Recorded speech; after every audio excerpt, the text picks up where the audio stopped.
મારી સાથે તમે જોઈ શકો છો આ વૈશાલીનગર છે નંબર 4 છે અને તમે જોઈ શકો છો આવડો મોટો ખાડો છે આની માથે એને ઈંટોનો ઓલા બ્લોક નાખીને ને કહેવાય ને આમ જો આમ બુરવાની ટ્રાય કરી પણ બુરાણો નથી ને એમાં વરસાદ આવે તો તમે જોઈ શકો છો કે પાણીનું આખું ને ખાબોચી પાછું હતું ને એવું થઈ જાય। વૈશાલીનગર આખામાં ઘણા ટાઈમથી એટલી તકલીફ છે ને છેલ્લા 2 મહિનાથી અસહ્ય તકલીફ અમે સહન કરી છે।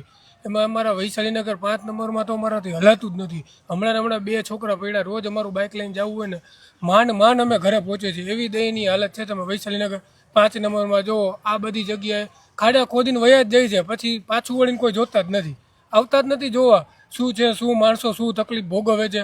ચૂંટણી હોય ત્યારે બસ આવીને મોઢા બતાવી જઈએ, પછી કોઈ દેખાતું જ નથી। વૈશાલીનગર છે નંબર 5 તમે જોઈ શકો છો અહીંયા સેમ જ હાલત છે ને આમ જો ખાડા બાડા બધા ખોદાઈ ગયા છે। આ ખાડો કેટલો ઊંડો છે મને નથી ખબર, પણ તમે જોઈ શકો બ્લોક ને બધું ઉપર આવી ગયું ને ખાડાને બુરવાની ટ્રાય કરીએ બ્લોક થી બધે પણ ખાડો એને પ્રોપર બુરાણો નથી ખોદેલું છે ને એમાં શેરીવાળા બધા ભેગા થઈને બુર્યું છે, ખાડો ખોદીને જ વયા ગયા, ખાડો કરીને જ મૂકીને આ બધા શેરીવાળા આવે કર્યું, આ શેરીવાળા થઈને કર્યું છે।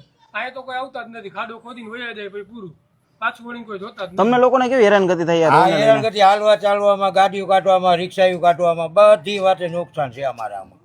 અમે બધા શેરીવાળા ભેગો થઈને પૂર્યો હોય કર્યું, આ કોઈ આવી નથી કરી હજુ સુધી આવ્યા જ નથી? હજી નથી આવ્યા। કેટલા ઉતાસળીના દિવસના વયા ગયા કા, હોળીના દિવસના ખાડા છે આમ, હોળીના દિવસના ઘણા મહિના થઈ ગયા। હા ઘણા મહિના થઈ ગયા, આમાં અમારે હાલવું કેમ? પબ્લિક જ હલવાય, બીજું કોણ હલવાય?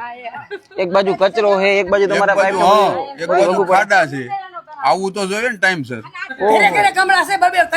આ રોડ ખોઈદો નથી, પાણી ભરવું એના હિસાબ બધું રોગચાળો ફેલાઈ ગયો, રોગચાળો ફેલાઈ ગયો છે। ગંદકી કેટલી ઊંડી સલકાય, આ બધો કચરો બધું લેવા ઉપાડવાની ફેક્ટરી જોઈ તો જો, આ બોલો કામ નાખી દીધા, લ્યો ખાઈ પેલાથી અમે હાથે ગોઠવી અને આમ જો ઉંદેડા સીધા કરે છે અંદર, આમ ઉંદરડા વહી જાય ને ખાડા મૂકીને વીઆઈ ગયા છે। આ છે વૈશાલીનગર 5 અને આ ઓલી બાજુ છે વૈશાલીનગર 4, તો આ બંને શેરીની આવી હાલત છે।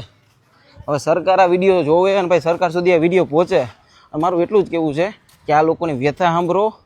આમ જો ગંદકી ને આમાં માણસ બીમાર જ પડે ને, આમાં પછી કહે કે આટલો રોગચાળો ફેલાનો, આમ ફેલાનો, પણ તમે આ બધું હરકું કરો તો ક્યાંથી ફેલાય? કાંઈ ન થાય, સમજે।